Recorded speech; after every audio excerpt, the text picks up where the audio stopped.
Kani regardait par la fenêtre de l'auberge pendant que 3 jeunes filles étaient déposées. Chacune descendit du siège avant de voitures différentes, aidée par un homme qui leur ouvrait la portière. Ensuite, elles recevaient des câlins de ces hommes, certains ajoutant un baiser sur le front avant de repartir. Rapidement, les filles se tenaient près de la clôture du dortoir. Elles escaladèrent la clôture, sautèrent à l'intérieur et allèrent directement dans leur chambre. Le lendemain matin, c'était samedi, et les filles devaient se rendre au salon de coiffure de l'école pour se faire coiffer. Ce salon était spacieux, avec de nombreux coiffeurs prêts à travailler. Cependant, avant qu'une autre fille ne soit servie, les 3 reines, Adjoa, Nafisat et Malaika, passaient toujours en premier. Elles payaient un supplément au coiffeur pour s'assurer qu'il ne s'occupe que de leurs cheveux jusqu'à ce qu'elles aient terminé. Kaini, quant à elle, venait d'un milieu pauvre. Elle fréquentait cette prestigieuse école grâce à une bourse, tout comme son amie Amina. Elles étaient les seules bénéficiaires d'une bourse offerte par une femme généreuse nommée Madame Margaret. Grâce à cette opportunité, elles avaient pu rejoindre l'école Saint-Georges.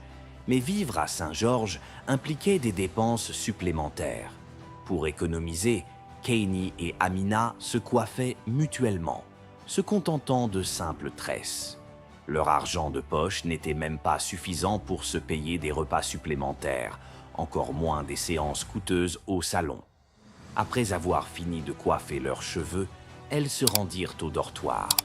Mais à peine entrées, Adjoa, Nafisat et Malaika commencèrent à se moquer d'elles. « Regardez ces singes », dit Nafisat en riant. « Elles ne savent pas que la beauté, ça coûte de l'argent. » Les autres filles présentes dans le dortoir éclatèrent de rire. Pendant ce temps, les 3 filles riches étaient installées confortablement dans leur coin de dortoir, bien décoré, entourées de snacks et de smoothies. Kani et Amina passèrent rapidement devant elles, essayant d'ignorer leurs moqueries. Malheureusement, en passant, Amina trébucha et renversa accidentellement un smoothie sur le sol. « Désolée, » dit-elle rapidement, tremblante de peur. Malaika haussa un sourcil et déclara « Pauvre idiote, tu dois nous rembourser 10 000 néras. » Kani, choqué, répondit « Mais c'est beaucoup trop d'argent. Nous ne pouvons pas nous le permettre. »« Alors, apprends à faire attention où tu marches, » répondit froidement Malaika. Le lundi suivant, après les cours, Malaika aborda Kani. « Tu étudies dur, n'est-ce pas ?» demanda-t-elle avec un sourire narquois. « Oui, bien sûr, » répondit Kani, hésitant.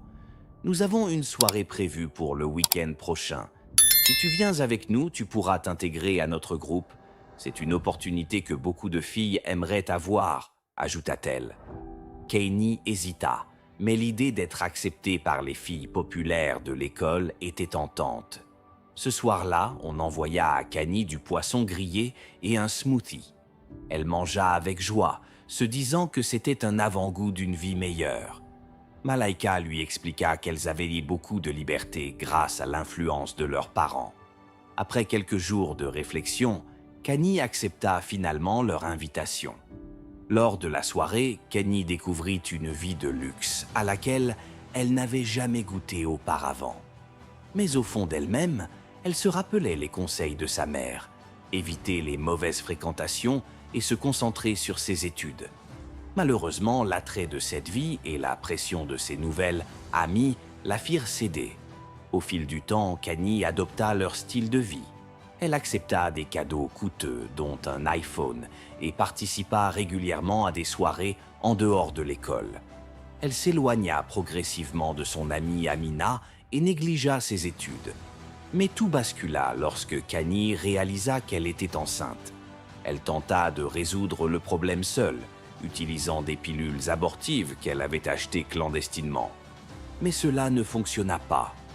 Désespérée, elle se tourna vers ses amis qui la rejetèrent. Finalement, elle trouva un médecin clandestin qui accepta de l'aider, malgré les risques. Après l'intervention, Kani retourna au dortoir en perdant beaucoup de sang. Ses camarades, choqués, appelèrent les secours. Elle fut transportée à l'hôpital, mais il était trop tard. Kenny mourut sur la table d'opération.